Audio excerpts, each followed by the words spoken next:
Az vaqtdan keyin meni ko'rmaysizlar. Yana bir oz vaqt o'tgandan keyin meni qayta ko'rasizlar. Shogirdlarning ba'zilari bir-biriga bu qandoq gap? U bizga oz vaqtdan keyin meni ko'rmaysizlar. Yana biroz vaqt o'tgandan keyin meni qayta ko'rasizlar deydi. U yana chunki men otamning yeniga ketaman deydi. Oz vaqtdan keyin degan so'zning ma'nosi zodi nimadi? Uning nimalarni davatqanlarini bilolmadik deyishdi.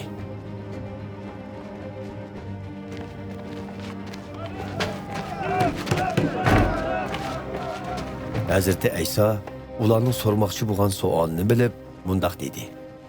Mening oz vaqtdan keyin meni ko'rmaysizlar.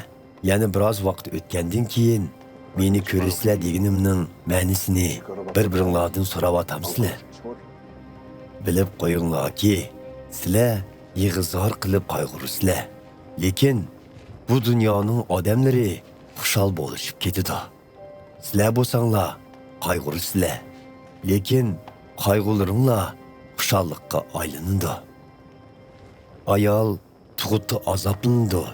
Chunki uning azob oqibatlik vaqt soati yetib kelgan. Lekin bu o'g'li tug'ilib bo'lgandan keyin bir farzandning dunyoga kelganligining xushalligi bilan tortgan azobini unutib qoladi. Shuningga o'xshash, sizlarmi hozir azoblanyapsizlar. Lekin men sizlar bilan qayta ko'rishiman.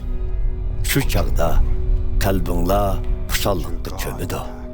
Xushalliginglarni hech kim sizlardan tortib olmaydi.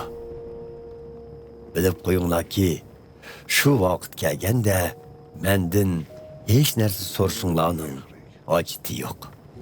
Chunki mening nomim bilan otamning o'zidan nemini tilasanglar, u shuni beradi. Hozirgacha mening nomim bilan hech nima tilamadinglar. Endi tilanglar, erishsizlar. Buning bilan xushalliginglar to'lib toshsin. Sizlarga bularni tamsillar bilan bildirdim. Biroq shundoq bir vaqt keladiki, u chaqda tamsillar bilan so'zlamayman. Otam to'g'riliq ochiq aytaman.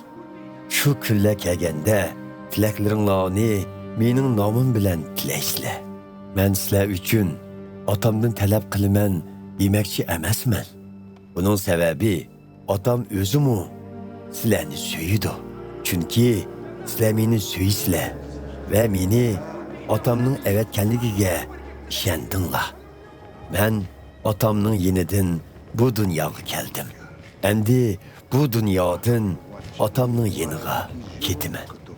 Shogirdlari, endi tamsil keltirmay ochiq aytdingiz. Biz sizning hammani bildiganligingizni endi tushundik.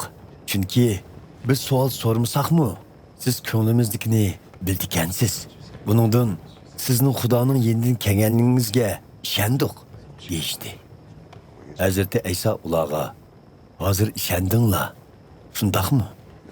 Mana shundoq vaqt kelay deb qoldi. Shundaqla kelib qoldiki, hammanglar meni yolg'iz tashlab o'z yo'llaringlarga ketisizlar. Biroq men yolg'iz qolmayman. Chunki otam men bilan birlidir. Bularni sizlarga men orqali omonlik topsin deb aytdim. Bu dunyoning odamlari sizlarni azob oqibatga soladi. Ammo g'ayratlik bo'linglar.